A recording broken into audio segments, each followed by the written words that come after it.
যে বিগত দিনে ফেসিস্ট সরকারের আমলে গুকুন্ডা ইউনিয়ন ছাত্রলীগের সে সহসভাপতি ছিল এবং তিস্তা ডিগ্রি কলেজের সহসভাপতি ছিল। সে সাধারণ মানুষকে অনেক নির্যাতন করেছে। আমরা তাকে আজকে সাধারণ জনগণের ধরে পুলিশের হাতে সুবদ্ধ করলাম। ওকে এখনো উত্তম মাধ্যম দাও নাই। না ভাই, আমরা ফেসিস্টের দোষর, ফেসিস্টের দোষর, আমরা তাকে এখন হাত তুলে নিয়ে গেলাম। ফেসিস্টের দোষর ভাই ওগুলো গান আপনি সমস্যা নাই।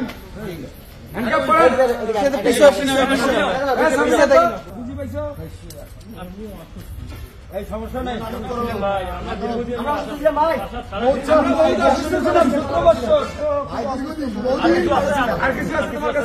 মোদির বলেছিলাম ছবি না আর